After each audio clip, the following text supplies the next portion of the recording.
এই ব্যাপারে একটু কড়া কথাই বলছি, গতকালকে বাংলা ভিশনে একটা সাক্ষাৎকার নিচ্ছি, তো আমি আবারও বলতে চাই আর কি, শেখ মুজিব, আওয়ামী লীগ, এদেরকে যারা পুনর্বাসন করতে চাইবে, যারা চাইবে, তারাও ধ্বংস হয়ে যাবে। হ্যাঁ, আর আর কি বলবো। প্রিয় দর্শক, আসসালামু আলাইকুম। আপনারা জানেন যে উপদেষ্টা পরিষদ গঠন হয়েছে বিপ্লবের পরে, সেই বিপ্লবের সাথে যারা সম্পৃক্ত ছিল সেই মানুষগুলোকে একেবারে শুরু থেকেই কোণঠাসা অবস্থায় রাখা হয়েছে, এবং যে দুজনকে রাখা হয়েছে উপদেষ্টা পরিষদে তাদেরকেও আসলে সেইভাবে মতামত প্রকাশ করার সুযোগ দেওয়া হচ্ছে কিনা সেটা নিয়েও মানুষের মধ্যে প্রশ্ন দেখা দিয়েছে। হাসপাতালে এখনো পর্যন্ত যারা আন্দোলনে আহত হয়েছিল তারা কাতরাচ্ছে, তাদের চিকিৎসার অভাবে কারো চোখ নষ্ট হচ্ছে, কারো পা কেটে ফেলতে হচ্ছে, গতকালকে একজন মারাও গিয়েছেন। এমন একটা পরিস্থিতির ভেতরে সংস্কৃতি উপদেষ্টা হিসেবে একজন ব্যক্তিকে আনা হয়েছে, এবং বাণিজ্য উপদেষ্টা হিসেবে, যাদের নিয়ে চরম বিতর্ক রয়েছে। এই যে বিপ্লব, সেই বিপ্লবের চেতনার বিরুদ্ধে যারা দাঁড়িয়েছিল, হঠাৎ করে ২-৩টা ফেসবুক পোস্ট দিয়ে তারপরে একজন সংস্কৃতি উপদেষ্টা হয়েছেন, সেটা নিয়ে ব্যাপক আলোচনা সমালোচনা হচ্ছে। তারপরেও সরকারের ভেতরে খুব একটা যে তৎপরতা দেখা যাচ্ছে জনগণের এই মতামতকে মূল্যায়ন করার মতো, আমরা তেমন কিছু দেখছি না। এই পরিস্থিতিতে আমরা আজকে একটি বিশেষ আলোচনায় অংশ নিচ্ছি। আলোচনায় আছেন আমাদের সাথে আসলে ২ জনকেই পরিচয় করানোর কিছু নাই, পিনাকি দাদা এবং আসিফ মাহতাব। এই আন্দোলনে প্রচণ্ড আ যে বিপজ্জনক সময়, সেই সময়তেও শুধু এই আন্দোলন না, বিগত আন্দোলনগুলোতেও দেখেছি যে আসিফ মাহতাব কতটা সাহস নিয়ে, তিনি জীবনের ঝুঁকি নিয়ে আন্দোলনে অংশ নিয়েছেন, এবং তার এখনো পর্যন্ত শারীরিক বেশ কিছু সমস্যা চলছে, থেরাপি চলছে। তিনি ঠিকমতো উঠে বেশিক্ষণ বসেও থাকতে পারেন না। এইসব মানুষগুলোকে আসলে আমরা বিপ্লবের পর থেকে হারিয়ে ফেলেছি। মাত্র ২-৩ জন সমন্বয়ককে আমরা বাইরে থেকে দেখছি। এর বাইরে অন্য যে সমন্বয়করা ছিল তাদেরকেও এখন আমরা দেখছি না। এমন বাস্তবতায় আমরা আলোচনাটা করব। পিনাকি দাদা, আপনি শুরু করেন এটা দিয়েই যে সবশেষ যে ২ জনকে উপদেষ্টা হিসাবে নিয়োগ দেয়া হলো, আপনি কতটুকু সন্তুষ্ট? সব শেষের কথা আমি বাদই দিই। প্রথম যে উপদেষ্টা পরিষদ গঠিত হলো, আমি তো তখন থেকে বলে আসতেছি যে এই উপদেষ্টা পরিষদ বিপ্লবের আকাঙ্ক্ষাকে ধারণ করতে পারে, এবং কারা কে কে কিভাবে তাদেরকে সিলেক্ট, এটা নিয়ে আমার প্রথম থেকে প্রশ্ন আছে। অসংখ্য উপদেষ্টা আছে যাদের এই বিপ্লবের সাথে বিন্দু মাত্র সম্পর্ক, এবং শেখ হাসিনা বন্দনা করে গেছে তাদের পুরো সময়টা জুড়ে, লিখে গেছে, লেখালেখি করে গেছে, এবং এই বিপ্লব ব্যর্থ হলে তারা আগে যা করতো সেই কাজই করতো। এবং এমন না যে এরা খুব দক্ষ মানুষ, হ্যাঁ, এরা কেউই খুব দক্ষতা নেই, মানে আমি আমি আর নাম ধরে বলতে চাই না, এদের কোনো ধরনের দক্ষতা নেই, এরা কোনো কাজ জানে না, এরা আধুনিক দুনিয়া সম্পর্কে জানে না, কিভাবে দুনিয়া চলতেছে সেটা জানে না, ম্যানেজমেন্টের কোনো স্কিল নাই, বয়স্ক, বৃদ্ধ, জরাজীর্ণ, প্রত্যেকের হাজারোটা অসুখ, তারা চলতে পারে না। আপনি দেখেন, এই যে আব্দুল্লাহ মারা গেল, ১০০ দিন রোগে ভুগে সিএমএইচে মারা গেল বাচ্চাটা।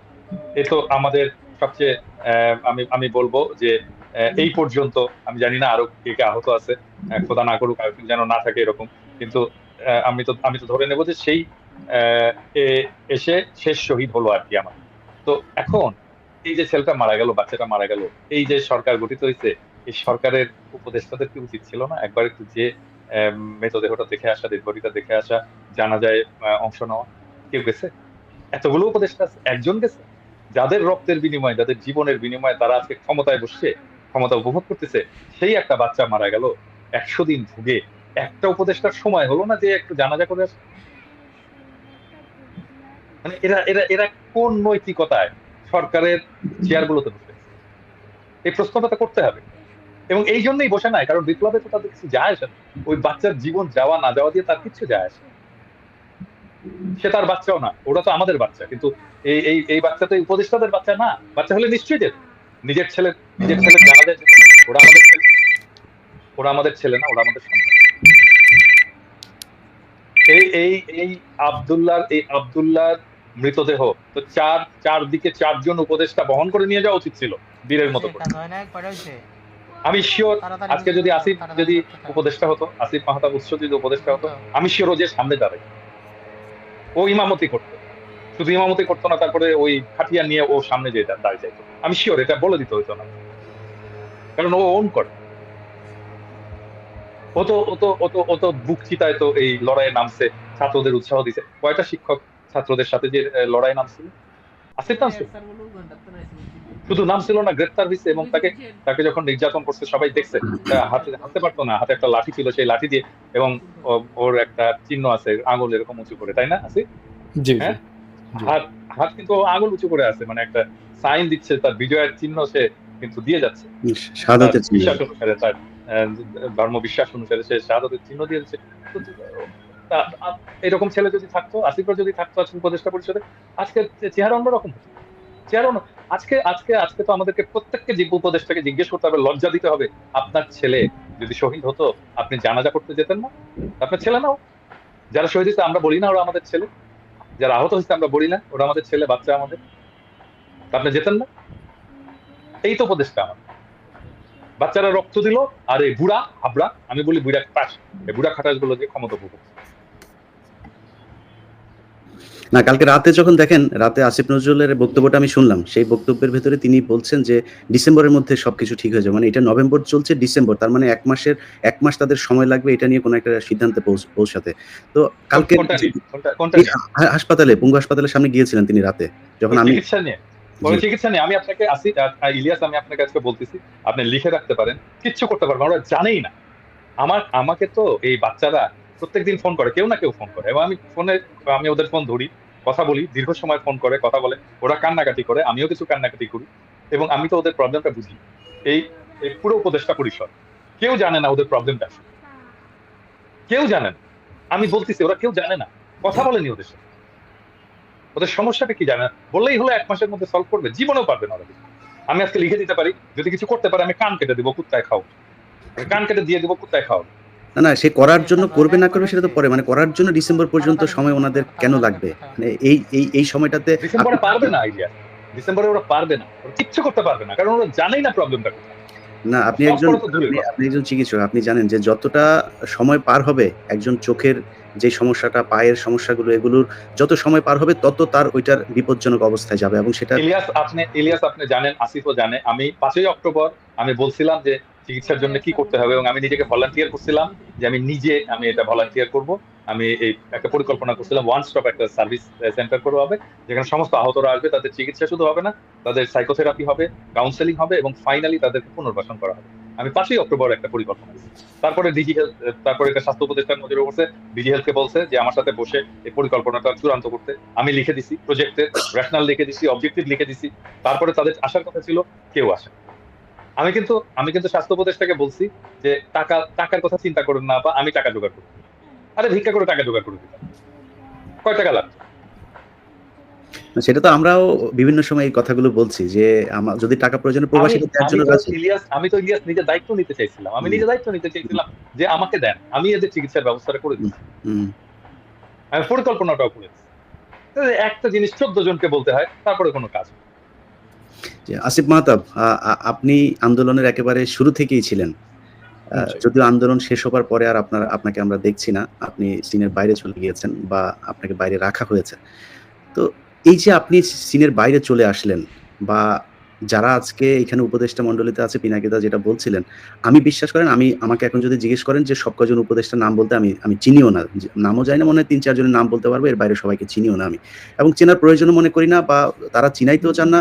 যখন আপনার ইন্টারাকশন হবে, একটা কাজ নিয়ে আপনি কাজ করবেন, বিভিন্ন বিষয়ে, যেমন আওয়ামী লীগের একজন মন্ত্রী, সে স্বরাষ্ট্রমন্ত্রী ছিল, স্বরাষ্ট্র মন্ত্রণালয়ে সে বিভিন্ন কাজ করতো, মানে ভালো খারাপ সেটা পরের কথা, সে করতো যে কারণে আমরা দেখতাম, মানে ওনারা কোথাওই নাই, মানে ওনারা করেন কি আসলে, মানে ওনারা কি সারাদিন ঘুমান না কি করেন এটাও আমরা জানি না। তো এই যে আপনি বাইরে চলে গেলেন, মানে আপনি কি এমনিতেই বাইরে আছেন, নাকি আপনার সাথে কি এই যে সরকার, একটা বিপ্লবী সরকার আমরা যেটাকে নাম দিয়েছি, সেই সরকারের পক্ষ থেকে কোনো ধরনের যোগাযোগ করা হয় কিনা, বা কোনো ধরনের নীতি নির্ধারণী পর্যায় থেকে আপনার সাথে কোনো বক্তব্য নেওয়া হয়েছে কিনা এখন পর্যন্ত? এখানে কিছু বিষয় আমি ফার্স্টে ক্লিয়ার করতে চাচ্ছি। সেটা 1 নম্বর বিষয় হচ্ছে যে বিপ্লবী সরকারের ডেফিনেশনটা কি আসলে। বিপ্লবী সরকারের মধ্যে তো যারা একটা বিপ্লবী আদর্শ থাকা লাগবে। এটা গণ অভ্যুত্থানে আমাদের কোনো ক্লিয়ার বিপ্লবী আদর্শ নাই। ফর এক্সাম্পল, আমার আদর্শ obviously I was inspired by my religion, যেটা আমাকে অনেক ইন্সপায়ার করেছে বিপ্লবে যোগ দেওয়ার জন্য। নীতি নৈতিকতা ওখান থেকেই আসছে, বাট অনেকের এখান থেকে আসে নাই। সো বিপ্লবী সরকার যদি গঠন করতে হতো, তো বিপ্লবী সরকার তো হয় বিপ্লবী দিয়ে। আপনি বিপ্লবের মধ্যে যারা ডিরেক্টলি ইনভলভ না, তাদেরকে নিয়ে যদি আপনি বিপ্লবী সরকার গঠন করেন, সেটা কিভাবে বিপ্লবী সরকার হয়? এখন বিষয়টা হচ্ছে যে আমাকে কোনোভাবে তারা কোনো কন্ট্যাক্ট করে নাই, অ্যাজ ইফ আমার এখানে কোনো কন্ট্রিবিউশন নাই, যেখানে ইটস ওকে, মানে আই ডোন্ট পার্সোনালি কেয়ার। আমি বাংলাদেশের এই সব আপনারা জানেন, আপনার রিপোর্টার আপনারা জানেন যে আমি বাংলাদেশের একদম ফার্স্টের থেকে এই আন্দোলন, শুধু এটা না, আমি বাংলাদেশের প্রথম প্রাইভেট ইউনিভার্সিটি রাস্তায় নামায় রোড ব্লক করা, সেটা আমি ফার্স্টে করি। ইট ওয়াজ মাই প্ল্যান। হ্যাঁ, আমার ওই স্ট্র্যাটেজিটা আমি যদি দেখান, আমি এখন এই মুহূর্তে আমার কম্পিউটার থেকে বের করে দিব আমার ডিটেলস স্ট্র্যাটেজি। তো সেটা আমি ফার্স্টে করি। তো আমি বাংলাদেশের জন্য করে আসছি এই কিছু পাওয়ার আশায় না যে আমি কিছু একটা পাবো, আমাকে কেউ একটু রেসপেক্ট বেশি দিবে, এরকম না। আমি এখানে এই জন্য কিছু করি নাই। সো তারা যদি সরকার ঠিকমতো চালাতে পারতো, that's fine, I am happy. আপনি যদি দেখেন আমার স্ট্যাটাসগুলি, আমি প্রথমে খুবই খুশি হয়েছিলাম যে হ্যাঁ সরকার গঠন হয়েছে, ইটস ফাইন, আমার দরকার নেই। হাউএভার দিন যত যাচ্ছে তত কিছু প্রবলেম আমি দেখতে পাচ্ছি যে this is clearly a discriminatory government. সে বৈষম্য বিরোধী দাবি করছে বা সে নিজেই বৈষম্য করছে। তারা তাদের এজেন্ডা, তাদের আইডিয়ালস যেটা বাংলাদেশের সাথে যায় না, সেই ধরনের আইডিয়ালস এবং দর্শন বা সরকার সেটা চাপিয়ে দেওয়ার যত রকম কাজ কারবার সেটা করছে। জনগণের যে দ্রব্যমূল্য হার, বিভিন্ন সমস্যা, একদম 5ই অক্টোবর আমিও লিখেছিলাম যে সবার আগে উচিত হচ্ছে শহীদ এবং আহতদের চিকিৎসা করা, সেটাও তারা ফেলিয়ার। এই একটা কাজেও তারা সাকসেসফুলি করতে পারেনি, কারণ আমি এখনো মানুষকে দেখি যে তারা বাসার মধ্যে গুলি ভিতরে ঢুকে বসে আছে, তাদের কোনো খোঁজ খবর নাই, মানে তাদের যে কোনো একটা প্রসেসে আনা হবে সেটাও নাই। তার মানে they are failure in every level. So এই জন্য আমি আসলে এটাকে বিপ্লবী সরকার হিসেবে ধরতে পারছি না, দুঃখজনকভাবে। আমি এটাকে বিপ্লবী সরকার বলবো না।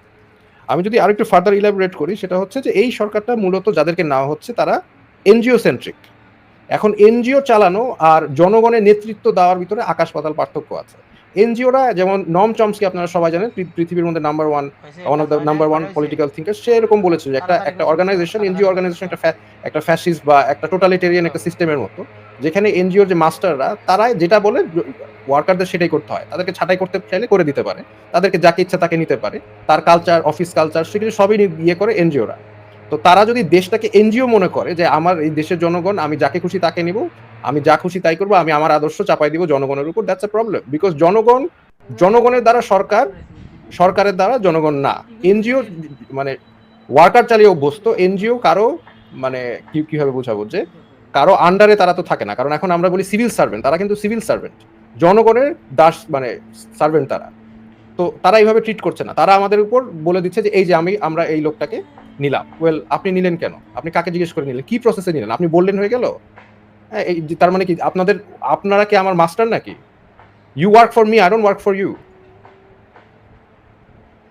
না, এখানে খালি এটাই না, আরো কিছু জিনিস দেখছি যে ধরেন প্রথম আলো এবং ডেইলি স্টার, আমরা যে এইটা সবচাইতে বেশি গুরুত্ব সহকারে দেখছি যে যারা প্রথম আলোর হয়ে কাজ করতো, ডেইলি স্টারের হয়ে কাজ করতো, তারা এখানে আসছে। আপনি যদি এই আকিজ গ্রুপের কথাই বলেন, তারা শ্রেষ্ঠ সম্ভবত একটা অ্যাওয়ার্ড পেয়েছিল কয়েকদিন আগে ডেইলি স্টারে, best business person of the ইয়ার।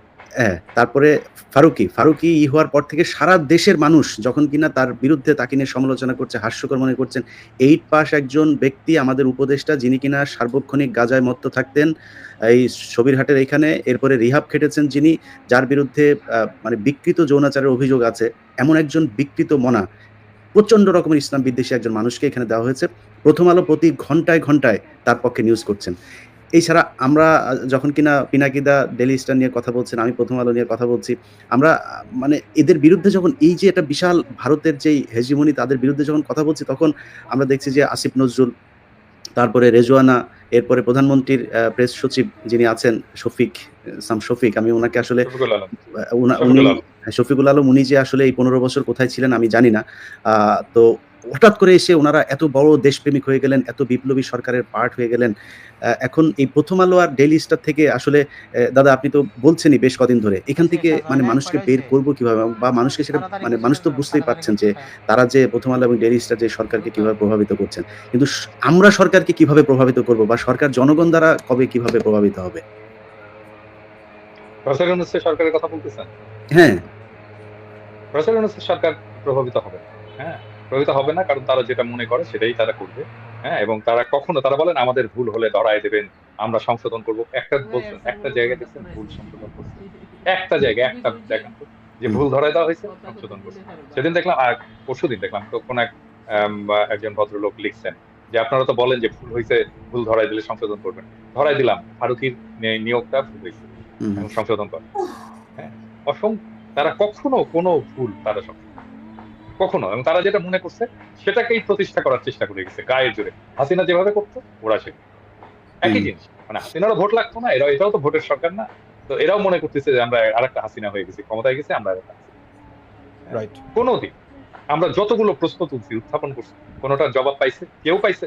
একজনকে দেখান যে ঠিক আছে আমাকে কথা বাদই দেন, আমরা না হয় 2 পয়সার ইউটিউবার। অন্য তো অনেকে অনেক প্রশ্ন তুলছে, তাই না? অনেক সিনিয়র লোক, অনেক রেসপেক্টেড লোকেরা অনেক প্রশ্ন তুলছে, ফরাদ মাজার প্রশ্ন তুলছে, সলিমুল্লাহ খান প্রশ্ন তুলছেন, তাই না? ওনারা তো রেসপেক্টেড মানুষ, একাডেমিশিয়ান। তাদের কোনো জবাব দেওয়া হয়েছে? হয়নি। কখনোই এরা আমাদের কোনো কথা শুনবে না, কখনোই শুনবে না, আনলেস আপনি এদেরকে বাধ্য করতে পারেন। মানে ধরেন এই ফারুকি যদি পচা ডিম খায় এখন বাইরে গেলে, তাহলে ওর মাথার টনক নড়বে, প্রফেসর ইউনূসের টনক নড়বে, আরে আমাদের উপদেষ্টাগুলো তো পচা ডিম খাইতেছে, হ্যাঁ, পচা টমেটো খাইতেছে, তখন ওদের টনক নড়বে যে না লজ্জা তো ধরেন, একটা লজ্জা তো দাদা ধরেন ওই যে আমাদের গ্রামের একটা কথা আছে না যে একজনকে বিচারে জুতা দিয়ে পিটাইছে, পেটানোর পরে বলছে যে আমার জুতা দিয়ে পিটাইছে, মান সম্মান আছে, যদি আরেকজনের জুতা দিয়ে পিটাইতো তাহলে কি অবস্থা হতো? আপনি মানে ফারুকিরে যে ডিম পচা যে মারবেন, মানে ওকে আসলে ও সোশ্যাল মিডিয়ায় দেখে না কি হচ্ছে ওরে নিয়ে, এরপরেও লজ্জা হয় না? ওরে ডিম জুতা টুতা খাইলে লজ্জা হবে কিনা সেটা আসলে না, না, সন্দেহ। হবে না তো, হবে না তো, আচ্ছা হবে actually না একটা তো। একটু ইন্টারাপ্ট করি। আজকে খুবই একটা ইন্টারেস্টিং জিনিস দেখলাম। আমি কিন্তু ওনার ফেসবুকে যেই ফেসবুকে উনি আজকে স্ট্যাটাস দিল, যে ওনার ব্যাপারে যেগুলো টিয়ে পোস্ট দেওয়া হচ্ছে তার অনেকগুলোই মিথ্যা। হুম, এখন ওনার প্রোফাইল থেকে আমি নিজে যেই প্রোফাইলে উনি এই পোস্টটা দিয়েছে সেই প্রোফাইলে আমি নিজে যে উনি যে এলজি এগুলো সাপোর্ট করে, সমকামিতা সমর্থন করে, এগুলি যে পোস্ট সেটা আমি নিজে স্ক্রিনশট নিয়েছি। আজকে যে দেখি নাই, তার মানে উনি ডিলিট করেছেন। হুম, হুম, উনি যদি এতই সব যদি মিথ্যাচার হয় তাহলে উনি ডিলিট করলো কেন ওনার পোস্ট? হুম, হুম। ওটা তো আমি নিজে করেছি কাজটা। সো ডিলিট করে তো লাভ নেই, এগুলো তো এখন সবার হাতে হাতে চলে গিয়েছে, সে ডিলিট করলেই হবে? যেহেতু সে বোয়া, এবং তার যে সিনেমা নাটকগুলো আছে সেগুলো সে ডিলিট করবে কিভাবে? আমি আজকে কথা বলছিলাম বুঝছেন একজনের সাথে, তারা তার একটা নাটক আছে, নাটকের নাম হচ্ছে, নাটক হচ্ছে আমি নামটা ভুলে গেছি, এই যে দেশাত্মবোধক গানের একটা কথা আছে ওই গানের নামে সেটাতে জামাত ইসলামের আপনার গোলাম আজম টাজম এদেরকে নিয়ে কটাক্ষ করে করা আছে। তিনি করছিলেন, বাইরে ছিলেন, বাইরে থেকে সেটে গিয়েছেন, সেটে যাওয়ার পরে একটা শুটিং হয়েছে, ওইখানে শুটিংটা ছিল হচ্ছে মিছিল করবে, জামাত ইসলামের একটা মিটিং হবে, গোলাম আজমের সামনে, সামনে গোলাম আজম, যে গোলাম আজমের চরিত্রে অভিনয় করছে তাকে সামনে রেখে পেছনে একটা ইয়ে হবে। তো সেই মিছিলটা উনি আবার যেহেতু ডিরেক্টর সেটে এসে তারপরে ওই মনিটরে দেখছেন ফুটেজগুলো কি হলো। সেই ফুটেজ দেখার পরে ইচ্ছামতো গালাগালি, এবং ওর সেটে নাকি প্রচন্ড রকমের গালাগাল করা হয়। এটাও প্রমোট করে, মানে খামোখা একজনকে ধরেন আমরা বলি না এই ভাই এদিকে আয়, উনি নাকি ওইখানে একটা খারাপ ভাষায় গালি দিয়ে তাকে ডাক দেয়। এটা ওর নরমাল একটা জিনিস। সেখানে সে গালাগালি শুরু করছে যে এই শুটিং আবার করতে হবে, মিছিলটা আবার করাইতে হবে। কেন? বলছে মিছিলে সবার মাথায় টুপি দেয়া লাগবে। টুপি নাই কেন? বুঝছেন? মানে এই টুপি আর দাড়ি ওর বিভিন্ন সিনেমাগুলোতে যে এই যে এটা করা হয়েছে, এবং নিজেরও তো দাঁড়িয়ে আছে, নিজেরও মাথায় টুপি আছে, হ্যাঁ, নিজেও তো দাঁড়িয়ে আছে, স্বর্ণ টুপি, হ্যাঁ, যাই হোক। তো এগুলো করে সে এগুলো তো আর সরাইতে পারবে না। তার ফেসবুক পোস্ট সরায় তো লাভ নাই। না, উনি কালচারের উপদেষ্টা, এটা কিন্তু একটা সিরিয়াস ইস্যু। কারণ উনি কালচার মানে ডিভাইস করবেন, আমাদের কি কালচার দ্বারা দেশ শাসিত হবে বা দেশের কালচারটা কি হবে সেটা উনি নির্ধারণ করবে, উনি পলিসি মেক করবেন, উনি ওখানে পুশ করবেন। তো এখন উনি কি আমাদের দেশের কালচারের রিপ্রেজেন্ট করে? আর যদি করে থাকে তাহলে গভর্নমেন্ট আমাকে এটা দেখাক যে কিভাবে তাকে নিয়োগ করা হলো বা কিভাবে উনি আমাদের কালচার রিপ্রেজেন্ট করে, মানে এটার অ্যানসারটা আছে কি? বিএনপির একটা অংশ তাকে সাপোর্ট করতেছে, হ্যাঁ, এবং যুক্তি কি? যুক্তি হচ্ছে যে সে এই হাসিনার শাসনের যে ন্যারেটিভ, হ্যাঁ, সেটা তৈরি করবে, যেটা দেখে হাসিনার শাসনের বিরুদ্ধে ঘৃণা উৎপাদন হবে। আরে বেটা, এই শেখ মুজিবের শাসন, হাসিনার শাসনের বিরুদ্ধে ন্যারেটিভ কারা তৈরি করছে এতদিন ধরে? কারা তৈরি করছে? আর কি তৈরি করতে ও করতে পারবে? ন্যারেটিভ কিভাবে তৈরি করতে জানে? জিন্দেগিতে করতে পারবে একটা পলিটিক্যাল ন্যারেটিভ তৈরি? আমাদেরকেই করতে হবে ন্যারেটিভ তৈরি। উনি করুক, উনি ওনার জায়গা থেকে করুক, কিন্তু উপদেষ্টা, কালচারাল উপদেষ্টা, উনি কালচার নির্ধারণ করবে সেটা তো না। আমাদের কালচার তো শুধু অ্যান্টি শেখ হাসিনা না, আমাদের কালচার তো আরো মানে বড় একটা বিষয়, তাই না? Just anti Sheikh Hasina narrative উনি ওনার জায়গা থেকে করুক না, উনি নাটক সিনেমা বানাচ্ছে ওখানে ওগুলো ওইটাও করুক। পারবে না, ওইটাও পারবে না। অ্যান্টি শেখ হাসিনা ন্যারেটিভ, ফ্যাসিবাদের বিরুদ্ধে ন্যারেটিভ ও তৈরি করতে পারবে না। এটা তো একটা স্কিল লাগে, স্পেসিফিক স্কিল লাগে। ওটা লিখুক তো, একটা উপন্যাস লিখুক তো। না, ওর বেশিরভাগ নাটকগুলোই নাকি আপনার ওই আরেকজনের নাটকই করে নেয়, এবং এটা নিয়ে তার সাথে বেশ কয়েকজন তার জুনিয়র পরিচালক যারা আছে তাদের সাথে সে বিট্রে করেছে, যে কারণে মিডিয়াতে সবাই এই বিষয়গুলো জানে। এবং একটা ইয়ে হচ্ছে পিক পকেট, তার একটা ইয়ে আছে, আরেকটা হলো শনিবারের বিকেল। এই শনিবারের বিকেলে সে হচ্ছে ওই যে হোলি আর্টিজান নিয়ে আপনার হলি আর্টিজান নিয়ে, হ্যাঁ, এটা কিন্তু আমি দেখিনি। বাংলাদেশে কিন্তু এটা আপনার মুক্তি পায় নাই, অথচ সেটা ইন্ডিয়াতে মুক্তি পেয়েছে। বুঝছেন? মানে এটার পুরো প্রযোজনা, টাকা পয়সা, ফান্ডিং যা সব সে ভারত থেকে পেয়েছে। সো আমরা সরাসরি এমন একজন মানুষকে আমাদের সংস্কৃতির দায়িত্ব দিয়েছি, যিনি কিনা ভারতের হয়ে কাজ করেন, প্রথম আলো ডেইলি স্টারের এজেন্ডা বাস্তবায়ন করেন। ইন্ডিয়ান নায়ক নায়িকা ছাড়া তার সিনেমা তো হয় না, হ্যাঁ, এবং তার হওয়ার পরে দাদা আপনি লক্ষ্য একটা করছেন, নায়িকা লাগবে, একটা নায়ক লাগবে। হ্যাঁ, তো আমি জানি না, ওইটা হইতে পারে যে, বুঝছো, ওই যে আমি তো বলছিলাম আসিফ নজরুল, আপনারা আমি ধরবো না যদি এরপরে উপদেশটা একজন ইন্ডিয়ান নায়িকা নিয়ে আসে, তাইলে তো এই ইন্ডিয়ান নায়িকা যাদের সাথে কাজ করে তাদের নিয়ে আসে। এটাও হইতে পারে যে, বলতে পারে আপনি তো বলছিলেন আপাতত ফারুকি কানসি যে ইন্ডিয়ান নায়িকা নিয়ে কাজ করে, এরপরে সরাসরি নায়িকা নিয়ে আসবো। উপদেশ তাহলে তো চাইছে। আপনার প্রতি ব্লেমটা তো মনে হয় আপনার প্রতি পড়ে তাহলে। না আপনার কথা তো রাখছে, তাহলে একটা জায়গায় রাখছে দেখা যায়। এবং বুঝতে পারে আর কি। এবং আপনি দেখেন যে প্রথম আলো তাকে যেইভাবে করতেছে, এই একটা জায়গা, আরেকটা হচ্ছে চঞ্চল চৌধুরী যে কিনা পলাতক, যারা খুঁজতেছে বাংলাদেশের মানুষ ভারতের এই দালালি করার জন্য, সেই চঞ্চল চৌধুরী কিন্তু তাকে নিয়ে প্রথম আপনার অভিনন্দন জানায় করছে ফেসবুকে। মুন্নি শাহ, হ্যাঁ, জনসন চৌধুরী, মুন্নি মুন্নি শাহ, শাহ। না, এই সবগুলো জিনিসগুলো যেগুলো লুকাইছিল সবগুলো এখন একে একে বের হবে, সবগুলো এই ফারুকই বের করবে সবগুলো। এবং আমার হ্যাঁ, ধারণা যে রাষ্ট্রীয় প্রোটেকশনে তাদেরকে বের করবে। নাসিরউদ্দিন ইউসুফ টিউসুফ এরাও বের হয়ে আসলে আমি অবাক হব না, চলেও আসতে পারে। বের হবে, রামেন্দ্র মজুমদার বের হবে। আসিফ ভাই, আপনি তো মানে আসলে আমরা তো বাইরে ছিলাম, আমাদের জীবনের উপর দিয়ে ঝুঁকির সুযোগটা খুব একটু কম থাকলেও আমরাও যে কোনো সময় যে পরিস্থিতি দেশে এখন আসলে দেশের বাইরে যারা এখনো আছে এখনো পর্যন্ত তাদেরকেই ম্যানেজ করতে পারছে না। এছাড়া আপনি দেখেন ফারুকিরে নিয়ে কিন্তু বাংলাদেশে কোনো গণমাধ্যমে কোনো সমালোচনা নেই, সবাই মোটামুটি পক্ষে নিউজ করছে। তো আমাদের উপরে আমার মনে হয় ঝুঁকি যেটা, সেটা ওই ছোটখাটো ঝুঁকি আসবে না, জেল জরিমানা না, যে কোনো দিন নাই হয়ে যাইতে পারি। তো আপনি দেশে থেকে একদম জীবনের ঝুঁকি নিয়ে আপনারা আন্দোলন করেছেন, এখনো আসলে এমন কিছু শুরু হলে সেটা আপনাদের থেকেই শুরু হইতে পারে, সামনে করণীয়টা কি? করণীয়টা কি, এটা তো একটা কমপ্লিকেটেড ইস্যু। কারণ মানে আমরা তো একদিকে চাচ্ছি দেশটা স্টেবল হোক, বাট আরেকদিকে যদি সরকার এই রকমের বৈষম্য করে, এরকমে একদম মানে যাদের একদম টোটালি মানে বেইমানি করতেছে জনগণের সাথে, এখন এরপরে তো একটা টাইম সুনার অর লেটার আমাদের তো হয়তো বা কিছু করতে হতে পারে। এন্ড কিছু করতে হলে কি আমার মনে হয় না সরকার এটাকে মানে কিছু করতে পারবে।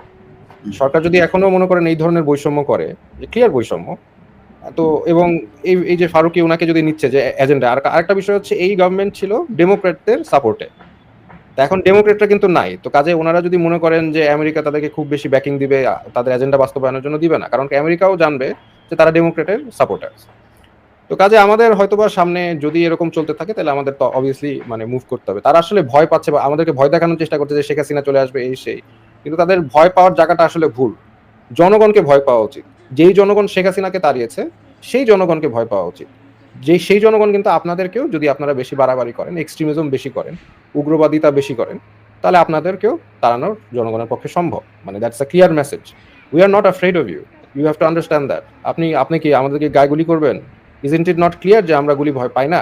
এটা তো ক্লিয়ার হওয়ার কথা এতদিনে। সেই ক্ষেত্রে আজকে ইলিয়াস, সরি ইন্টারাপ্ট করবেন, জি না আজকে বলেন, আসিফ নজরুল আলোচনা কথা বলছে উগ্রবাদকে কোনোভাবেই বরদাস্ত করা হবে না, এরকম একটা কিছু বলছে না? জঙ্গিবাদ জঙ্গিবাদকে বরদাস্ত করা হবে। আচ্ছা, মানে জঙ্গিবাদ এই ইস্যুটা তো ওয়ার অন টেররের একটা ভোকাবুলারি ছিল, ওটা থেকে তো আমেরিকা সরে আসছে। তারা কিন্তু এখন আর এই পলিসি পার্সু করে না, এই পলিসি এখন একমাত্র পার্সু করে ইন্ডিয়া। হঠাৎ করে জঙ্গিবাদের কথা কেন বললো আসিফ নজরুল? কে তাকে দিয়ে বলালো? এটা বিশাল বিশাল একটা সিগনিফিকেন্ট ঘটনা। আপনি ফেসবুকে পোস্ট করছেন, আমিও সেটা পরে পোস্ট করছি আপনার টপিক নিয়ে। মানে এটা বিশাল সিগনিফিকেন্ট যে হঠাৎ করে জঙ্গিবাদ আসিফ নজরুলের কোথায় চাপ দিল জঙ্গিবাদেরা, মানে এটা কোত্থেকে পাইলো সে, এটা বিরাট একটা ব্যাপার। যেই জঙ্গিবাদের তকমা নিয়ে আসিফ মাহতাবরা এতদিন মানে সামনে দাঁড়াইতে পারে না, কিছু বললেই জঙ্গিবাদের নিয়ে হয়তো আপনার মানে ওই কি বলে ট্রান্সজেন্ডারের বিরুদ্ধে কথা বললেও আসিফ মাহতাবদেরকে আপনার জঙ্গিবাদ বলা হয়তো। আমরা যদি মাঝে মধ্যে 2-1 রাকাত নামাজ পড়ি সেটার জন্য জঙ্গিবাদ বলা হয়। দাঁড়িয়ে রাখলে সমস্যা, ইফতার করলে সমস্যা, টুপি মাথায় দিলে সমস্যা। যাই হোক, এই সমস্যাগুলো নিয়ে আমরা এতদিন ছিলাম। এখন আসিফ নজরুল কি সেটা বাংলাদেশের মানুষ আমার মনে হয় চিনবে, এবং আসিফ নজরুলকে চেনার জন্য খুব বেশি পেছনে যাওয়ার দরকার নেই। তিনি সেই দাদা, এই জিনিসগুলো আপনি জানেন যে সেই যে কি বলে জাহানারা ইমামের সময় ওনার ভূমিকা কি ছিল। এরপরে উনি প্রথম ব্যক্তি যিনি কিনা ওয়াজের বিরুদ্ধে কথা বলেছিলেন। সাইদিকে নিয়ে তিনি লিখেছিলেন আপনার সম্ভবত বিচিত্রা, এই শাহরিয়ার কবিরের সম্পাদনায় তিনি লিখেছিলেন যে এক ধর্ম ব্যবসায়ীর উত্থান, এই শিরোনাম দিয়ে তিনি লিখেছিলেন। তো আসিফ নজরুল মাঝখানে রয়ের যেই কাজগুলো তারা করে, প্ল্যান বি হিসাবে একটা পক্ষকে দাঁড় করায়, আস্তে আস্তে তাদেরকে মনে হয় যেন তারা বোধহয় আসলে আমাদের মতোই ডানপন্থী লোক, পরবর্তীতে সুযোগ মতো তারা কাজে লাগে। আমার ধারণা সেই কাজেই লাগাচ্ছে। দাদা এখন আমাদের আমি আরেকটা জিনিস বলি, এই আন্দোলনের সময় আমি এই বিএনপির লোকেরা এবং তারা সবাই সারাক্ষণ আমাকে বলতো, দাদা আপনি একটু মাদ্রাসার ছাত্রদেরকে বলেন, ওদেরকে একটু নামতে বলেন, ওই জায়গা থেকে একটু নামতে বলেন, হাটাজারি থেকে একটু নামতে বলেন, যাত্রাবাড়ি থেকে একটু নামতে বলেন। এবং এই যে যাত্রাবাড়িতে, ঢাকাতে যে সবচেয়ে হিরোইক ফাইটটা হয়েছে তো যাত্রাবাড়ি, তাই না? ওই অঞ্চলটা কারা করছে? মাদ্রাসার ছাত্ররা করছে। ওই ফাইটটা মাদ্রাসার ছাত্ররা করছে, মূলত মাদ্রাসার ছাত্র। এবং যখন রক্ত দেওয়ার দরকার পড়বে, যখন প্রতিরোধের দরকার পড়বে, যখন বীরত্বের সাথে ফাইট করার দরকার পড়বে, তখন মাদ্রাসার ছাত্র বলতে বলতে একেবারে মুখের ফেনা তুলে ফেলবে। আর যখন মাদ্রাসা ছাত্ররা এই কাজটা করে ফেলবে, তখন ওরে বাবা বাংলাদেশ মৌলবাদী দেশ হয়ে গেল, বাংলাদেশ ইসলামপন্থী দেশ হয়ে গেল। এই মাদ্রাসার ছাত্র সব দখল করে নিল, এই মাদ্রাসার লোকেরা এসে পেশাব করলো ঢাকা ইউনিভার্সিটিতে, এসে ঢাকা ইউনিভার্সিটির পরিবেশ নষ্ট করে ফেললো, এই করলো সেই করলো, এই জমায়েত করলো।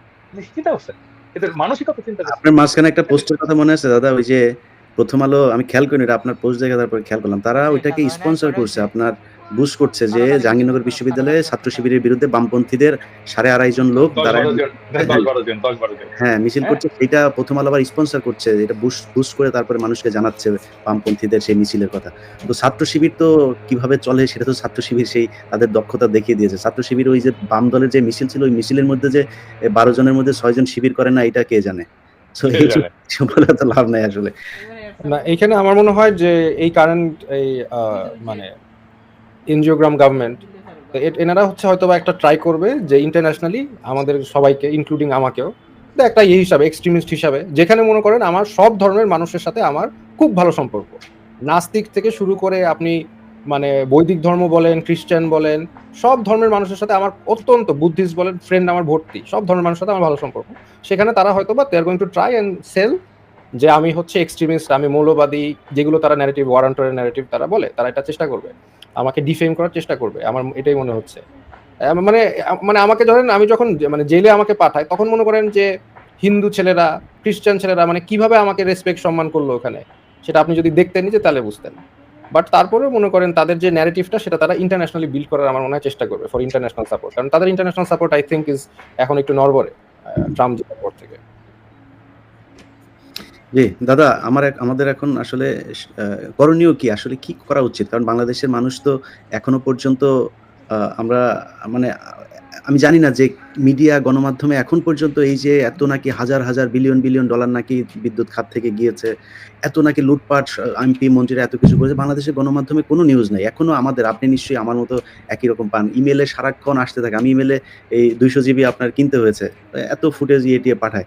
তো মানে এই যে বাইরের এই গণমাধ্যমের যে অল্টারনেটিভ হিসেবে যে এখনো পর্যন্ত আমাদের কাছে মানুষের চাওয়া যে কি করতে হবে ভাই, কি হচ্ছে, দেশ কোন দিকে যাচ্ছে, আসলে কি করা উচিত, বাংলাদেশের মানুষের এখন সামনে করণীয় কি? দেখেন, এটা একটা খুবই ডিফিকাল্ট সিচুয়েশন, মানে এটা তো আপনার অস্বীকার করার কোনো উপায় নেই। আমরা কেউই অস্বীকার করি না যে এই সরকার তো আমাদের লড়াইয়ের ফলেই আসছে, আমরা তাদেরকে পছন্দ করি, উপদেষ্টাকে পছন্দ করি আর না করি, এটা তো আমাদের লড়াইয়ের সরকার। তো এই সরকার ফেল করুক এটা আমরা নিজেরাও চাই না, এবং আমার মনে হয় এখানে আমরা যারা আছি তারা কেউই চাই না। আবার এটাও ঠিক, এরা যে সমস্ত কাজ করে যাচ্ছে সেটাকে সহ্য করাটাও আমাদের জন্য মুশকিল হয়ে গেছে। তাহলে এখন করণীয় কি? করণীয় আমাদের একটাই আছে, যে সরকারকে আমাদের শক্তি এটা বুঝতে হবে, আমাদের শক্তিকে মান্যতা দিতে হবে, এবং এটা যদি মান্যতা যদি না দেয় সরকার, তাহলে এই সরকারের সাথে হেড অন কলিশনে যেতে হবে। মান্যতা এখন কিভাবে দেবে? আমরা তো এর আগে অনেকবার, আমি বললাম না যে আমরা এর আগে অনেক অনেক ভুল ধরাই দিছি, অনেক সময় ক্ষমা চাইতে বলছি, কোথাও কখনো তারা ক্ষমা চায়নি, ভুল স্বীকার করেনি। হ্যাঁ, আজকে শুনলাম যে ওই আহত ছাত্রদের ওইখানে যে নাকি শুধু ক্ষমা চাইছে, যে এটা আমাদের ভুল হয়ে গেছে। বাট ফারুকীকে এই মন্ত্রিসভা থেকে বাদ দিতে হবে, এটা ফার্স্ট। ফারুকীকে যদি মন্ত্রিসভা থেকে বাদ না দেয়, এই সরকারের এই সরকার শুধু মানে শুধু ফারুকী না, এই সরকারের প্রত্যেকটা বিষয়ের বিরুদ্ধে আমাদের রেজিস্ট্যান্স জারি রাখতে হবে এবং এটাকে তীব্র করে তুলতে হবে। হ্যাঁ, আমি আজকের ভিডিওতে আজকে দেখলাম, মানে আমি তো ভিডিও স্ক্রিপ্ট লিখি এটা ঠিক, কিন্তু আমি যখন বলি তখন তার স্ক্রিপ্ট মেনে মেনে বলি না, নিজের যেভাবে আসে আর কি সেটা বলে দেয়। আজকে আমি দেখলাম যে আমি এই উপদেষ্টাদেরকে তুই তোকারি করে গালাগালি করছি। আমি এটা ওই যখন রেকর্ড করছি তখন বুঝতে পারিনি, আজকে শোনার সময় দেখলাম যে আমি তুই তোকারি করে গালাগালি করছি। হাসিনা সরকারকে বা হাসিনাকে আমি তুই তোকারি বলতাম, তুই বলতাম, কিন্তু এটা বলার জন্য আমি একটা সময় নিছিলাম, হয়তো 2-3 বছর অ্যাক্টিভিজমের পরে আমি যে তুই বলছি। আমি হাসিনাকে মাতারিও বলছি, মানে শেষ দিকে তো আমি মাতারি বলতাম। এই সরকার তুই শুনে ফেলছে এত তাড়াতাড়ি। সো আমার কাছে থেকে যে ধরনের রেজিস্ট্যান্স, যে ধরনের এটা তারা পাওয়া শুরু করবে যদি ফারুকীকে রেখে দেয়। এবং ফারুকীকে সরাতে হবে, এবং এইটা সরালেই আমরা বুঝতে পারবো যে সরকার আমাদের শক্তিকে, জনগণের শক্তিকে মান্যতা দিচ্ছে। আর যদি তারা না সরায়, তাহলে ধরে নেব জনগণের শক্তিকে সে ফ্যাসিস্টের মতোই, স্বৈরাচারের মতো করেই উপেক্ষা করছে। একজন স্বৈরাচারের সাথে যে আচরণ আমরা করতাম, সে আচরণ প্রফেসর ইউনূসের সরকার নয় শুধু। হ্যাঁ, মানে হাসিনাকে হেড অন কমিশন করছে, হাসিনার সাথে মোদির সাথে ফাইট করছি, হ্যাঁ, এই প্রফেসর ইউনূসের সরকার চুক্তি মেরে উড়াই দিতে পারে। দেবো আলটিমেটলি কোয়েশ্চেনটা ফারুকীকে সরাইতে হবে, ফারুকীকে সরাইতে হবে। এটার কোনো নেগোসিয়েশন না, যদি কিন্তু নাই, ফারুকীকে সরাইতে হবে। হয় ফারুকী পদত্যাগ করবে নিজে, অথবা ফারুকীকে সরাইতে হবে। না সরাইলে কি করবো এটা প্রফেসর ইউনূসের সরকার বুঝবে, প্রত্যেকটা উপদেষ্টা বুঝবে, প্রত্যেকটা উপদেষ্টা বুঝবে। না, আমি যেটা একটা বলতে চাচ্ছি সেটা হচ্ছে আলটিমেটলি যে উপদেশটা নেওয়া হচ্ছে সেটা কোনো এই সরকারের কোনো ট্রান্সপারেন্সি নাই। তারা তো টোটালি ফ্যাসিস্টদের মতো আচরণ করছে না। কোনো ট্রান্সপারেন্সি নাই, জনগণকে জানানোর কোনো নাই যে কাকে নিচ্ছে, কেন নিচ্ছে। একটা কিছু উপদেষ্টা হতে পারে, তাদের নাম যেতে পারে, তারা নামটা জনগণের কাছে প্রেজেন্ট করতে পারে যে দেখেন আপনারা কাকে নিতে চান বা পছন্দ করেন। তাকে একটা আপনি অনলাইনে জরিপ করতে পারেন। অনেক কিছু করা সম্ভব। আপনি আমাদের তো ডিসিশন দিতে পারেন না এইভাবে। তাই না? এটা ডিসিশন তো ফ্যাসিবাদের কাজ। আপনি কি মানে হিটলার স্টাইলে দিচ্ছেন আমাকে? যে আমরা এটা তোমাদের জন্য নির্ধারণ করে দিয়েছি। হু আর ইউ? আপনি আমাকে আচ্ছা অপশন আসিফ, দিবেন, আমি সিলেক্ট করব। আচ্ছা আসিফ, আমি বলি, মানে এই ক্যাবিনেট অথবা প্রফেসর ইউনূসের অফিস যদি বাংলাদেশের 200 থেকে 300 জন লোকের মতামত নেয় একটা পজিশন নিয়ে, তাহলে তো কাভার হয়ে যায় বাংলাদেশের সমস্ত প্রতিনিধিত্বশীল মতামত, ঠিক কিনা বল? হুম। 200 থেকে 300 জন, আরো কম আমার মনে হয় মতামত না। আচ্ছা বলেন তো, এটা আপনার সাজেশন কি, এটা করলে কেমন হয়? আমরা একজন ব্যবসায়ী উনিই বলতেন, উনি 300 জন লোকের সাথে কথা বলতেন যে আমরা একজন ব্যবসায়ী একজন উপদেষ্টা নিতে চাই, কাকে নেওয়া যায় একটু বলেন তো আপনার সাজেশন, তাই না? মানে যত বেশি লোকের সাথে আমি আলোচনা করে সিদ্ধান্ত নেবো, ভুলের পরিমাণ তত কমবে। মানে এটা করার রাষ্ট্রের কি লোক নাই? প্রফেসর ইউনূসের অফিসে লোক নাই 300 জন লোকের সাথে কথা বলবে? না, এটা বিষয়টা হচ্ছে ওই যে ওনারা তো আসলে এক্সপেরিয়েন্স হচ্ছে এনজিও চালিয়ে। তো এনজিও তো তারা এত কিছু বলার দরকার নাই, মানুষের সাথে এত ডিসকাশন করার দরকার নাই। মানুষের নেতৃত্ব দেওয়া আর এনজিও নেতৃত্ব দেওয়া তো ডিফারেন্সটা আছে। এটাই একটা ডিফারেন্স যে এনজিওতে আপনি হায়ার করবেন, আপনার মানে সিস্টেমের উপর আপনি চাপাই দিবেন যে হ্যাঁ এই লোকটাকে হায়ার করছি, আমি হায়ার করছি, দ্যাটস ইট। বাট জনগণের নেতৃত্ব এরকম না তো। জনগণকে তো আমার বলতে হবে যে আপনি কাকে হায়ার করছেন, কি প্রসেসে হায়ার করছেন, এটা তো ট্রান্সপারেন্সি থাকতে হবে। এই ধরনের পলিটিক্যাল সেন্সটা মনে হয় গভর্নমেন্টের নাই, কারণ দেয়ার ওভারঅল ওরা যারা নিচ্ছে totally NGO centric. Managerial skill Asif, managerial skill, হ্যাঁ, তার তো একটা ইয়ে থাকবে। মানে আমি তো একটা কোম্পানিতে কাজ করি, আমি তো একটা প্রতিষ্ঠানে কাজ করি, একটা ফরাসি প্রতিষ্ঠানে কাজ করি। আমরাও যখন কোনো একটা পলিসি নেই, একটা বিজনেস পলিসি আমরা যখন, আমাদেরও কিন্তু এটা ভেটিং করতে হয় সব স্টেক হোল্ডার, হ্যাঁ, মানে যাদের সাথে আমরা কাজ করি, এই ধরেন dermatologist, aesthetic doctor, specialist, professor, academician, researchers, এরকম অসংখ্য লোকের সাথে আমাদের কথা বলতে হয় ফর্মাল, হ্যাঁ, কথা বলে রেকর্ড নিতে হয় যে আমরা এটা করতে চাচ্ছি, আপনার ডাক্তার সাহেব এটা কি মনে হয়, আপনার মতামত। তারপরে সেই কারণেই তো আমরা এত পাওয়ারফুল হইতে পারছি, একটা অর্গানাইজেশন এত পাওয়ারফুল হইতে পারছে।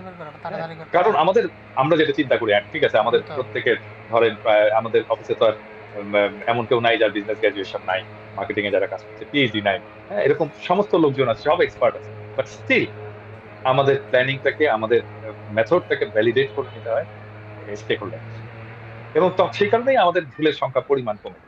তো প্রফেসর ইউনূসের একটা একটা ডেটাবেস থাকবে না, তার একটা অ্যাডভাইজারি কাউন্সিল থাকবে না, অ্যাডভাইজারি কাউন্সিল নাও কনসালটেশনের জায়গা থাকবে না, যে আমি এই বিষয়টা হলে ধরা যাক, আমি হেলথ নিয়ে আমি একটা ডিসিশন নেবো, মেজর ডিসিশন, তাহলে আমি কতজনের সাথে আলাপ, কার সাথে, very senior, young, mid level, academician, researcher, practising doctor, clinician, এইভাবে তো আমি একটা ইয়ে করবো, তাই না?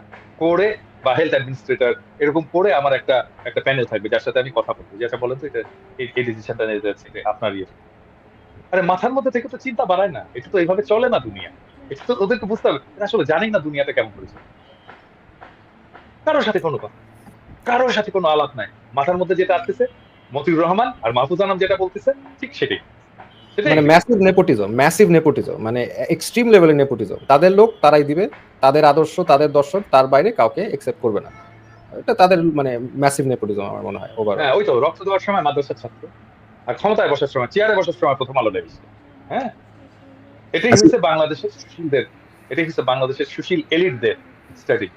বাট এলিটটা গেল কি হবে? এলিটটা ওখানে গেল কি হবে? সেটাই তো একটা কোয়েশ্চেন না? এত এলিট যাবে কি হবে? কোন প্রসেসে গেল? আমরা কি ওদেরকে বসানোর জন্য আমাদের এখানে স্টেক হোল্ডার নাই, আমাদের বলার অধিকার নাই কে কে বসবে কে বসবে না? আন্দোলন কি ওরা একাই? ওইটা তো আসিফ প্রথম দিনই হয়ে গেছে, আর্মি চিফ ডাকছে সবাইকে, ড্যাং ড্যাং করতে করতে চলে গেল। আরে তুমি বিপ্লব করছো, আর্মি চিফ ডাকার কি? তুমি আর্মি চিফকে বলবো আমাদের এখানে আসেন, ইউনিভার্সিটিতে আসে, ঢাকা ইউনিভার্সিটিতে আসে, হোটেল শেরাটনে আসেন, দরকার হয়তো ঢাকা ক্লাবে আসেন, এখানে আলাপ করি। আর্মি চিফ ক্যান্টনমেন্টে রাখতেছে, বাস পাঠাই দিছে, বাসে ড্যাং ড্যাং করতে করতে মির্জা ফখরুল যাচ্ছে, জামাতের আমির যাচ্ছে, তা জোনায়েদ সাকি যাচ্ছে, আসিফ নজরুল যাচ্ছে, তারপরে ইভেন আমাদের মামুনুল হক যাচ্ছে, সবাই ড্যাং ড্যাং করতে করতে চলে গেল। কেন?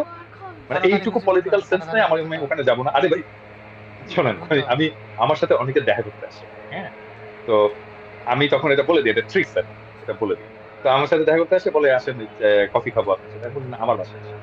হ্যাঁ, তো আমার সাথে যদি দেখা করতে আসেন, আমি যদি ওইখানে ফ্যাক্টর হই, তাহলে আমার বাসায় আসবে।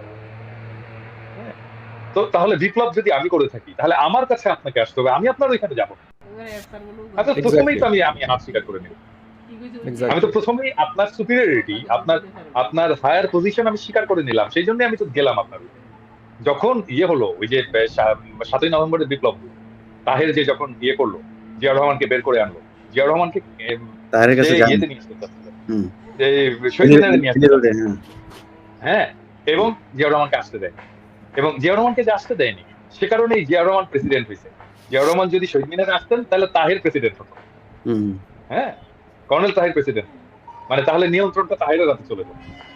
ওইখানে যে যাওয়া যায় না, এইটা মির্জা ফখরুলের মতো লিডার এতগুলো, তারপরে ধরেন জামাতের আমির ডাক্তার শফিকের মতো লিডার, তারপরে জোনায়েদ সাকির মতো লিডার, এরা বুঝতে পারলো না যে এখানে আমার কি করা দরকার। না, এইটুকু তাদের মাথার এই মধ্যে ছিল আসিফ না। ভাই, আপনারা তখন কোথায় ছিলেন? মানে আপনাদের প্রতিনিধি আরো বাড়ানো গেল না কেন? না দেখেন, আমি আমি তো ওই টাইমে জেলে ছিলাম। জেলে ও তো ছিলাম, জেলে তখন ছিল, আমি জেল থেকে ও তো পরে বেরোতে পারি জানি, নাই। ও তো জানেই না। আচ্ছা, আচ্ছা, মানে আচ্ছা। না, আমি এখন বেসিক্যালি আমি তো এক্সপেক্ট করি নাই যে এইভাবে হুটহাট করে এরকম গভর্নমেন্ট ফর্ম করে ফেলবে, হুম। তাই না? এবং গভর্নমেন্ট ফর্ম করছে ভালো কথা, এবং অনেকে ডাকা হয়েছে ওখানে। সেখানে কিন্তু আমাকে গভর্নমেন্ট ফর্ম করছে ভালো কথা, আমাকে কিন্তু ডাকাও হয় নাই। মানে অ্যাজ ইফ এখানে আমার কোনো রোল নাই। হুম। ডাকা হয় নাই এবং একটা ফোন করা পর্যন্ত করে নাই। এরপরেও মানে হ্যান্ডটা ডিস্টেবলাইজ করে। এরপরেও একটা যদি ফোন করতো, হ্যাঁ, একটু কথা আচ্ছা, বলি, আসেন আসিফ, চা খান। আসিফ, আসিফ, মানে আমি, মানে ধরেন ওইখানে তো বাংলাদেশের বিষয়টা আছে, আমরা যারা বাইরে কাজ করছি, আমরা তো কিছু ফিগার ছিলাম, তাই না? মানে আমাদের সাথে কথা বলতে পারতো না, ইলিয়াসের সাথে কথা বলতে পারতো না, কনকের সাথে কথা বলতে পারতো না, আমার সাথে কথা বলতে পারতো না, কোনো মানে আমাদের আমাদের কোনো রোল ছিল না। মানে এটা ঠিক, আমরা দূর থেকে করছি, কিন্তু তাই বলে আমাদের কোনো রোল ছিল না, আমরা পার্ট না, আমরা তো বিপ্লবের অংশীদার। হ্যাঁ, মানে আচ্ছা, আচ্ছা। মানে মানে ধরেন সব বিপ্লব টিপ্লব সব হয়েছে, এই চিত্রপটে পিনাকি নাই, কনক সরোয়ার নাই, ইলিয়াস নাই। ডু ইউ থিঙ্ক এটা খুব সহজ হতো? না, আমরা তো এটা বিকল্প মিডিয়া ছিলাম, এটা বাংলাদেশের মানুষ আমরাই অলরেডি তো বিকল্প, জানে। বাংলাদেশের আমরাই মানুষ তো অলরেডি বিকল্প জানে। মিডিয়া ছিলাম, এবং আমাদেরকে, আমাদের সাথে কেউ কোনো কথা বললো না, কেউ কিচ্ছু বললো না, এটা ফোন করারও কোনো প্রয়োজন বোধ করলো না। যাই হোক, প্রিয় প্রধান উপদেষ্টা, আপনি নিশ্চয়ই এই আলোচনা যদি আপনার প্রেস সচিব অবশ্যই এটা শোনাবে না। প্রেস সচিব মতিউর রহমান আর মাহফুজ আনাম কি বলেন সেটা নিয়ে হয়তো আলোচনা করবে আপনার সাথে। আর কেউ যদি পারেন ওনাকে জানায়েন যে বাংলাদেশের মানুষ কি চায় সেটা একটু বোঝা। আমরা বাইরে যারা ছিলাম, ভিতরে যারা আন্দোলন করেছে তারা আসলে জীবনের ঝুঁকি নিয়েই সেদিন গণভবনের যে ভাঙচুর হয়েছে সেটা নিয়েও অনেকে অনেক সমালোচনা করেছেন। সংসদ ভবনে কি হয়েছে সেটা নিয়েও অনেকে সমালোচনা করেছেন। সংসদ ভবনে আসলে কেউ ওই সিটে ২ মিনিটের জন্য বসতে যায় নাই। শেখ হাসিনা গরুর মাংস আর মুরগির মাংস রান্না করে গেছে, ওইটার জন্য কেউ যায় নাই। তারা গুলি খাওয়ার জন্য গিয়েছিল ঐদিন। ঐদিন পরিস্থিতি অন্যরকমও হতে পারত। সেটা হয় নাই। আল্লাহ বাঁচিয়েছেন এই দেশের মানুষকে। তো সেই মানুষগুলোর মূল্যায়ন করা দরকার নেই। আপনারা দেশ চালান। কিন্তু কিছু কাজ করা খুবই জরুরি। সেটা হচ্ছে, যেমন আমাদের আলোচনায় আজকে ওই বিষয়গুলো আনে নাই। আমি এগুলো একটু শেষ করি। সেটা হচ্ছে বিডিআর হত্যাকাণ্ডে যে অফিসারদেরকে মারা হয়েছে সেটার বিচার খুব দ্রুত করতে হবে।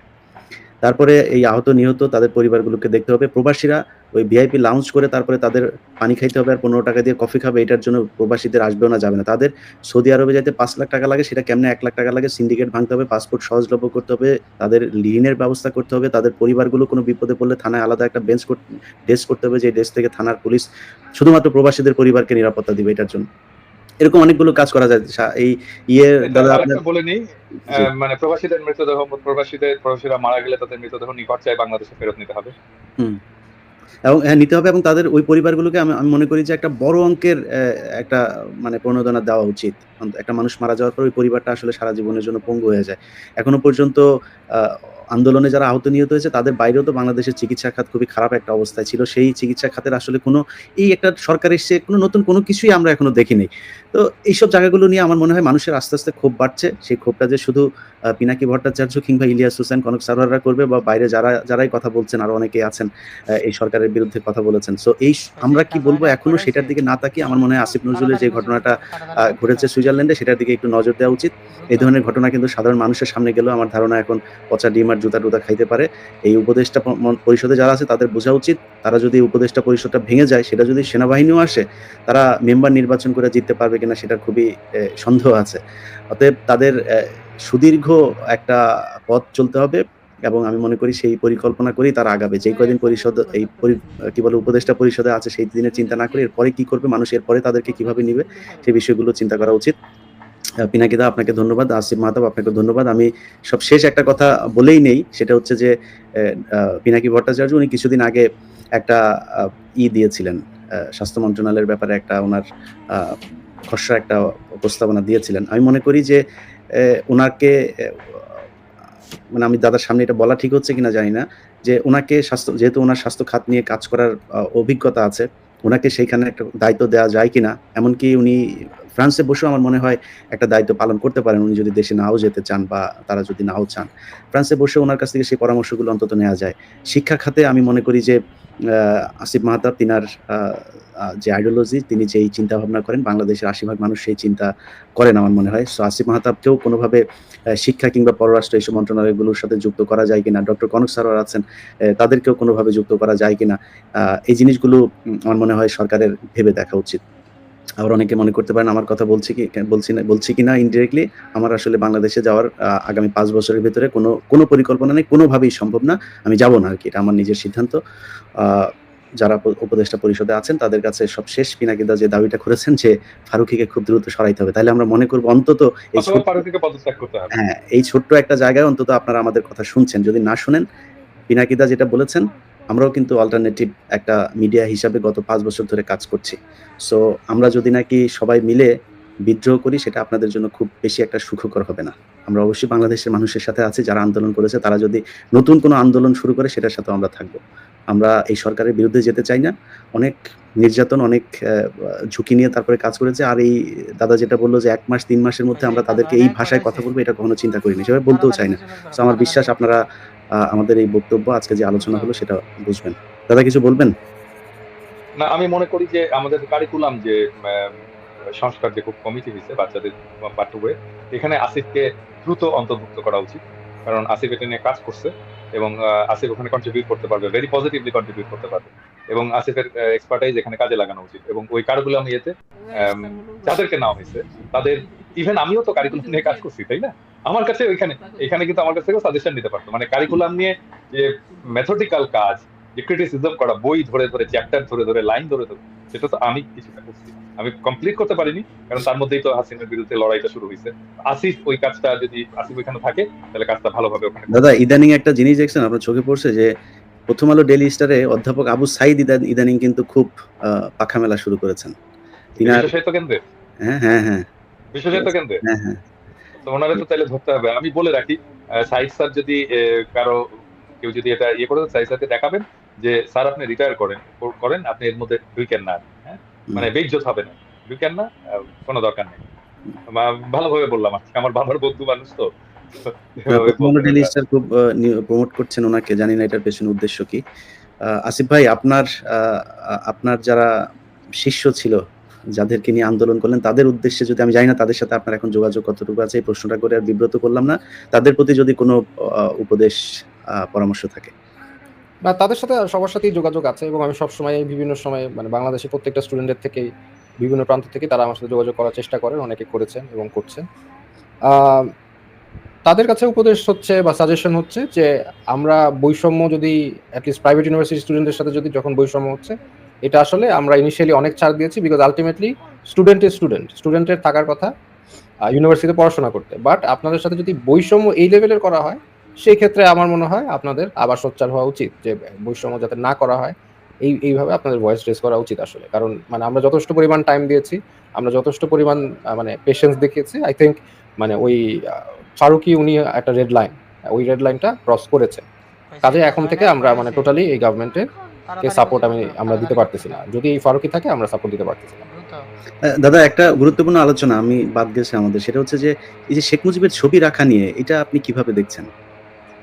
আমি তো এটা নিয়ে ইলিয়াস, আমি এটা নিয়ে প্রথম থেকে তো বলে আসতেছি, তাই না? এবং একজন একজন করে ধরাই দিচ্ছিলাম যে কে কে রাখতেছে, হ্যাঁ, কেউ কিছু কিছু নামানো হয়েছে। কিন্তু দেখেন, এই ফারুকির মাথার পিছনেও আছে, তারপরে বাণিজ্য উপদেষ্টার মাথার পিছনেও আছে, এবং তাদের কোনো এটা নিয়ে কোনো জাতব্যাত নাই, কোনো হেডেক। আমরা বলে যাচ্ছি, আমরা বকা উল্লাহ বকে যাচ্ছি, ওনারা শোনা উল্লাহ শুনে যাচ্ছে। মানে আমি যদি দেশে থাকতাম তাহলে আমি সরাসরি সচিবালয়ে ঢুকে নিজের হাতে সবগুলো রুম থেকে গাইড করে ফেলে দিতাম। এরকম কেউ নাই কেন বাংলাদেশে? বাংলাদেশে এই কাজটা কেন করতে পারে না? ছাত্রদেরকে আমি বলি, ছাত্রদেরকে আহ্বান জানাই, হাসনাত সার্জিস এদেরকে বলি যে তোমরা ঢুকে এই কাজটা করে ফেলো, সচিবালয় ক্লিন করো, সচিবালয় যেন কোনো শেখ মুজিবের ছবি না থাকে, হাসিনার ছবি যেন না থাকে। এটা না, তাকে ছাত্রদেরকে করতে হবে। বিতর্কের ঊর্ধ্বে একজন ব্যক্তি হিসেবে দাঁড় করানোর, একটা চরিত্র হিসেবে দাঁড় করানোর চেষ্টা করে তারা, যে শেখ মুজিবকে নিয়ে বিতর্ক নাই, শেখ মুজিব আপনি যে বই লিখেছেন কে করে এটাই তো বিএনপি থেকেও তো বলা হচ্ছে যে উনি হচ্ছে বিতর্কের ঊর্ধ্বে। আপনার দেখেন না, মির্জা ফখরুল ইসলাম আলমগীরের বুকে চিন চিন করছে, হাই বলে ওই যে 5 তারিখে করার মানে পরে। আমি এই ব্যাপারে একটু কড়া কথাই বলছি, গতকালকে বাংলা ভিশনে একটা সাক্ষাৎকার নিচ্ছিল। আমি আবারও বলতে চাই আর কি, শেখ মুজিব, আওয়ামী লীগ এদেরকে যারা পুনর্বাসন করতে চাইবে, যারা চাইবে তারাও ধ্বংস হয়ে যাবে। হ্যাঁ, আর কি বলবো, জি করুক, চেষ্টা করুক, তারাই ধ্বংস হয়ে যাবে। জি, প্রিয় দর্শক, আপনারা ভালো থাকবেন। আর সব শেষ, সেনাবাহিনীকে বলবো যে কোনো ধরনের ডানে বায়ে মোচড়ামুচড়ি বন্ধ করবেন। এই সুযোগে নিয়ে আমরা আওয়ামী লীগ কিংবা সেনা শাসন কোনোটাকেই বাংলাদেশের মানুষ মেনে নেবে না। কারণ বাংলাদেশের মানুষ, অ্যাজ আমাদের ভাই আসিফ ভাই সেড, যে আপনাদের বুকে যে গুলি নিতে পারে বাংলাদেশের মানুষ, এটা বাংলাদেশের মানুষ প্রমাণ করেছে। অতএব এটা নিয়ে কোনো সন্দেহ থাকার কিছু নাই। সেনাবাহিনীকে বলবো জনগণের পাশে থাকবেন। এমন কোনো কিছু করার দরকার নাই যেটাতে আপনারা নতুন করে বিতর্কিত হবেন। অনেক বিতর্কের জন্ম দিয়েছেন এই গেল 15 বছরে। নতুন করে আপনাদেরকে এই বিতর্কের জায়গায় দেখতে চাই না। বাংলাদেশ সেনাবাহিনীকে মানুষ সম্মান করে। সবাই ভালো থাকবেন। আল্লাহ হাফেজ।